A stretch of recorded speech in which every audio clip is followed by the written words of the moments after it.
Halo, jumpa lagi bersama saya dalam studi Al-Quran. Studi kita kali ini mau melihat penggunaan kata ganti Allah dalam surah Al-An'am. Ya. Surah Al-An'am ini merupakan surah ke-6. Dia masuk dalam kelompok surah Makkiyah, ya, surah yang wahyu yang turun di Mekah. Surah Al-An'am terdiri dari 165 ayat, ya. Nah, harus dipahami, harus disadari konteks turunnya wahyu Allah untuk seluruh Al-Quran, seluruh surah dari surah Al-Fatihah sampai An-Nas. Konteks Al-Quran itu adalah Allah berbicara, Muhammad mendengar. Apa yang disampaikan Allah, apa yang didengar oleh Muhammad, itulah yang kemudian ditulis, dan tulisan itu dikumpulkan dan jadilah Al-Quran sekarang, ya. Sehingga apa yang tertulis di dalam Al-Quran itu diyakini oleh umat Islam merupakan kata-kata Allah. Nah, umat Islam yakin Allah langsung berbicara kepada Muhammad. Nah, ini konteksnya. Nah, kalau kita memperhatikan surah Al-An'am terkait penggunaan kata ganti Allah, selain Allah sendiri, kata Allah sendiri itu digunakan juga kata kami, dia, dan juga aku, ya. Nah, ini menarik, ya. Jadi dalam satu surah ini kata ganti Allah, selain kata Allah itu sendiri, digunakan 3 kata ganti: kami, dia, dan aku, ya. Nah, kata Allah itu terdapat dalam 18 ayat. Kata kami 48 ayat, kata dia ada 37 ayat, sedangkan kata aku dalam bentuk kepunyaan itu ada 2 ayat, ya. Nah, sebarannya cukup bervariasi, ya. Dia kadang berubah-ubah, ya. Kita lihat misalnya dalam ayat 1 digunakan kata Allah, ayat 2 dan 3 pakai kata dia, ayat 4 pakai kata Tuhan, nama lain dari Allah, dan ayat ke-6 sampai 9 itu digunakan kata kami, ya. Berganti-ganti, nanti berubah lagi. Ayat berikutnya pasti berubah lagi, ya. Atau misalnya ayat 16 dipakai kata Allah, 17-18 dia, ayat 20 pakai kami, 21 kembali Allah, 22 kembali pakai kata kami. Berubah-ubah, ya. Atau yang sangat menarik lagi, ayat 126 digunakan kata kami, 127 sampai 28 itu pakai kata dia, 129 kembali menggunakan kata kami. Menariknya ayat 130 digunakan kata aku, menggunakan kata ganti aku, ya. Nah, ini bervariasi, ya, dalam satu surah, ya. Sangat menarik, dan ini yang mengucapkan itu adalah Allah.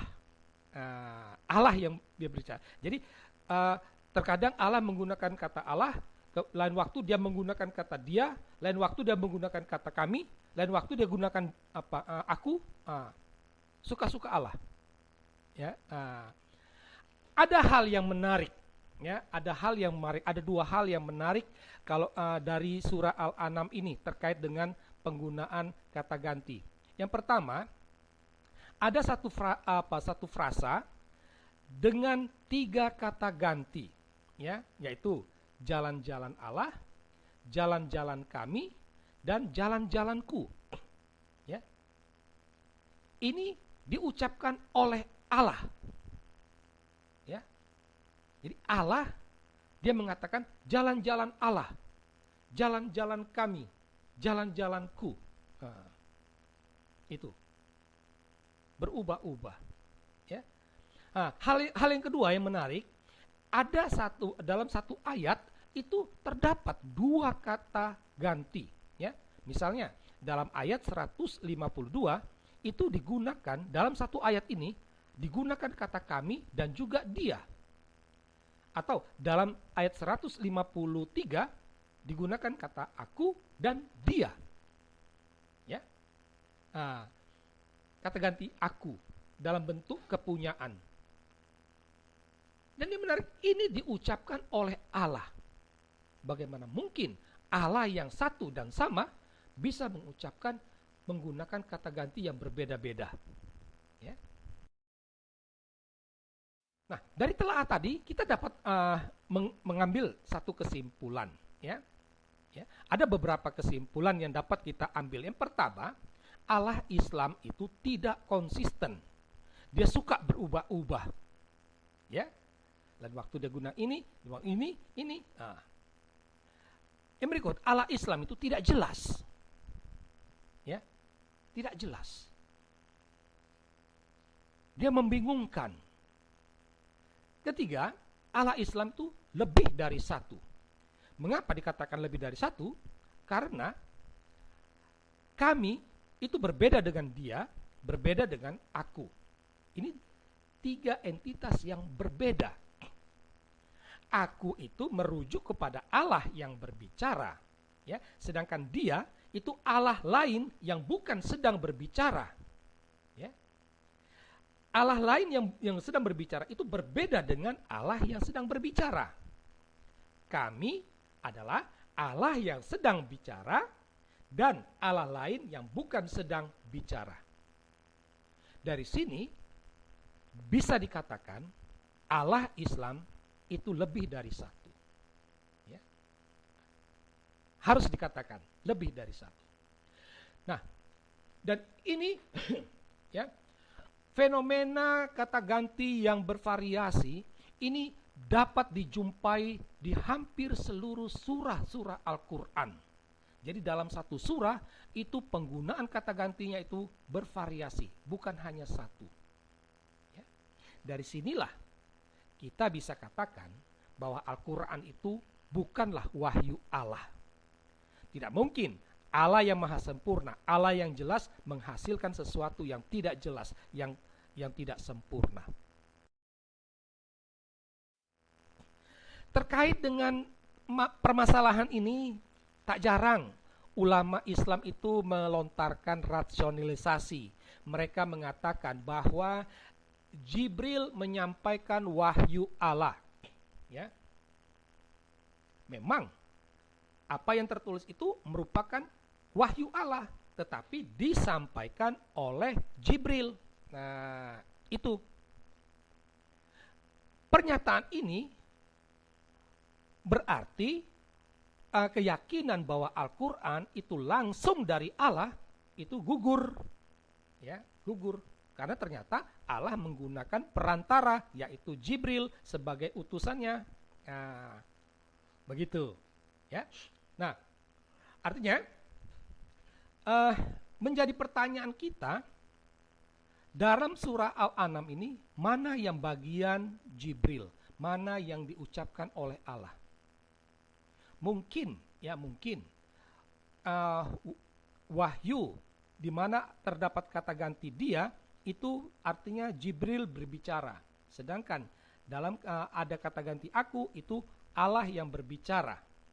Dari sini menjelaskan ya, wahyu di mana ada kata ganti kami itu berarti Allah atau Jibril yang berbicara dengan melibatkan satu sama lain, ya.